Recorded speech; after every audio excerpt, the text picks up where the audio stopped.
తప్పకుండా ఇప్పుడు దేశంలో కూడా ఇండియా కూటమి కూడా అధికారంలో రాబోతున్నది. నాగేందర్ గారు గెలవబోతున్నారు. దాని మీద మీకు అవసరం లేదు. మేమందరం కూడా కాంటెస్టెడ్ క్యాండిడేట్లు అందరం కూడా క్యాండిడేట్లు కూడా వాళ్ళ అభిప్రాయాలు చెప్పారు. మేము అది ఇంటర్నల్గా గతంలోనే ముఖ్యమంత్రి గారు PCC president PCC president Revanth Reddy గారు కాబట్టి దాని మీద మీకు క్లారిటీ ఇస్తారు. తుక్కుగూడ మీటింగ్ చరిత్రలో నిలిచిపోయే విధంగా మీటింగ్ సక్సెస్ చేయాలన్నదే మా రిక్వెస్ట్. తెలంగాణ ప్రజలందరికీ అదే రిక్వెస్ట్ చేస్తున్నాం. తెలంగాణ ప్రజలందరికీ కూడా రిక్వెస్ట్ చేస్తున్నాం. ఈ చరిత్రలో నిలిచిపోయే మీటింగ్గా ఉండాలి. మా దేశ మేనిఫెస్టో ఈరోజు మోడీ గారిని గద్దెదించే మీటింగ్ అది. అక్కడే మేనిఫెస్టోలో కూడా తెలుగులో మేనిఫెస్టో రిలీజ్ చేస్తున్నాం కాబట్టి తెలంగాణ వ్యాప్తంగా లక్షలాది మంది కళ్ళు వచ్చి ఆ మీటింగ్ సక్సెస్ చేయాలని విజ్ఞప్తి.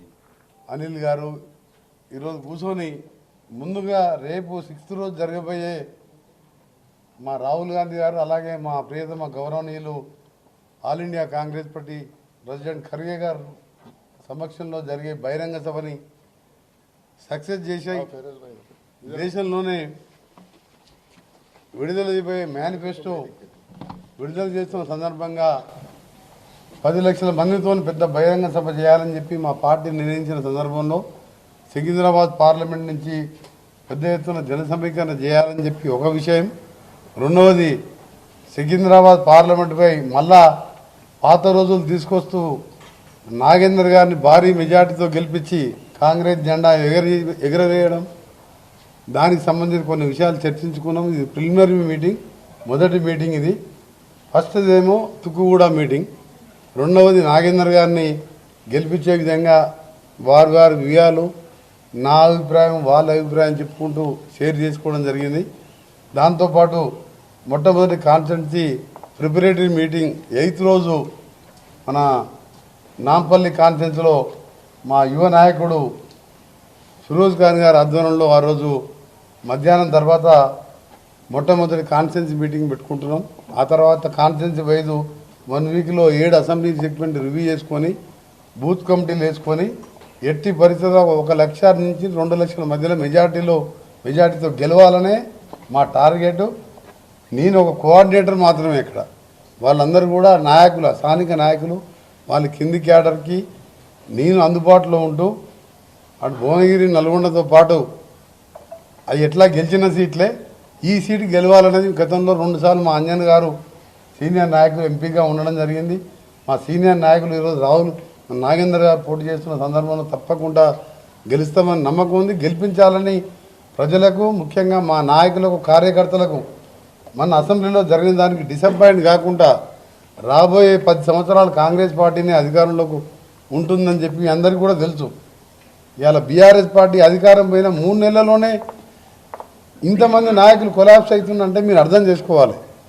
10 ఏళ్ళ అధికారం ఉన్న వాళ్ళు ఎప్పుడు కూడా పోగానే పార్టీ ఇంతమంది పార్టీ కిందికి వెళ్ళి టాప్ క్యాడర్ వరకు మారుతుందంటే వాళ్ళు ఉన్న కుటుంబ పరిపాలన, అధికారంలో ఉన్నప్పుడు అక్కడ ఉన్న మంత్రులకు, ఎమ్మెల్యేలకు స్వేచ్ఛ లేకుండా కుటుంబానికే పరిపాలన.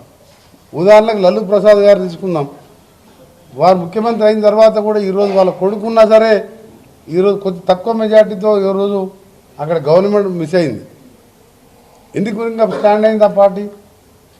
కార్యకర్తల పార్టీ. ఇవాళ ఇదే కాంగ్రెస్ పార్టీ కూడా 10 ఏళ్ళ అధికారం లేకున్నా ఈరోజు మళ్ళా అధికారంలోకి వచ్చినాం. వచ్చే ఎన్నికల్లో గెలుస్తాం. 13, 14 పార్లమెంట్ సీట్లు గెలవడం మా టార్గెట్. ముఖ్యంగా ఈసారి సికింద్రాబాద్ పార్లమెంటు గెలిపించాలని హైదరాబాద్ ప్రజలకు, సికింద్రాబాద్ ప్రజలకు కిషన్ రెడ్డి గారు క్యాబినెట్ మినిస్టర్, 4-5 శాఖలు కలిగిన 5-6 మంత్రులకే కేంద్రంలో 5-6 శాఖలు ఉన్నాయి. అందులో ఆయన టూరిజం శాఖ ఉండింది. హైదరాబాద్ సంబంధించి కానీ తెలంగాణ కానీ ఏమైనా ఒక్క పని 1000 కోట్లతో నమామి గంగా అని చెప్పి మోడీ గారు గంగాని శుద్ధీకరణ చేసుకున్నాడు.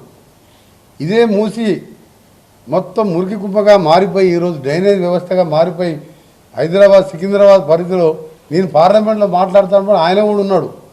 ఆయనను కూడా కోట్ చేసిన. సికింద్రాబాద్ పార్లమెంట్ సభ్యునిగా ఉన్నాను, సెంట్రల్ మినిస్టరు, మీరు కూడా చొరవ తీసుకోవాలని చెప్పి నా డిస్కషన్లో మాట్లాడితే ఆయన సపోర్ట్ చేయలే.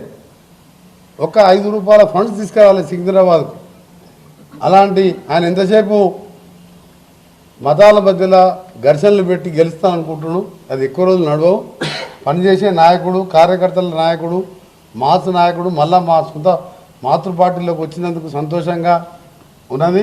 కంపల్సరీ గెలుస్తామని నమ్మకం ఉన్నది. గెలుస్తాం, మంచి మెజారిటీతో గెలిపిస్తాం. మా కార్యకర్తలకు, ప్రజలకు హైదరాబాద్ గురించి మీ అందరికీ తెలుసు. మా ముఖ్యమంత్రి గారు ముఖ్యమంత్రి అయిన మొదటికెళ్ళి ఎంతసేపు ఎక్కడ మాట్లాడినా ఫస్ట్ మూసీ గురించి మాట్లాడుతున్నాడు. మూసీ అంటే నిజాం కాలంలో అప్పుడు నిర్మించిన అది drinking water come irrigation project. అది తెలంగాణలో పుట్టి, వికారాబాద్లో పుట్టి, నల్గొండ జిల్లా, నేరేడు జిల్లాలో కలిసిపోయే తెలంగాణ రివర్ అది డ్రింకింగ్ వాటర్ ప్రాజెక్టు. కానీ ఎస్టీపీలు కట్టక డ్రైనేజ్ వదిలిపెట్టడం, దాని మీద 7 లక్షల కోట్లు అప్పు చేసినా ఏ రోజు కూడా పోయినా కేసీఆర్ ప్రభుత్వం పట్టించుకోలేదు, కేటీఆర్ గారు పట్టించుకోలేదు. ఎంతసేపు ఒక కేబుల్ బ్రిడ్జ్ కట్టి మొత్తం హైదరాబాద్ డెవలప్ అయిందను. కానీ మా ముఖ్యమంత్రి గారు ఇలా ఇప్పటికే దాదాపు 6-7 బ్యాంకులని సంప్రదించడం, డిపిఆర్కి ఆమోదించడం, ఒక 40-50 వేల కోట్లతోని మూసిని కూడా అభివృద్ధి చేయబోతున్నాం. ప్రతి ప్రసంగంలో ఎక్కడ మాట్లాడినా మా ముఖ్యమంత్రి గారు అదొకటి. నేను నేషనల్ హైవే ఆర్ఎండ్బి శాఖ మంత్రిగా రీజనల్ రింగ్ రోడ్డును కూడా తీసుకొచ్చి హైదరాబాద్ని ఇంకా కూడా ఆ రోజు కాంగ్రెస్ ప్రభుత్వం రింగ్ రోడ్ కట్టి, అవుటర్ రింగ్ రోడ్ కట్టి, అక్కడనే ఎయిర్పోర్ట్ కట్టి ఒక సూపర్ గేమ్ చేంజర్గా ఆ రోజు రింగ్ రోడ్డుతో హైదరాబాద్ అభివృద్ధి అయింది. సూపర్ గేమ్ చేంజర్గా రీజనల్ రింగ్ రోడ్డు కూడా త్వరలో పనులు ప్రారంభిస్తున్నాం.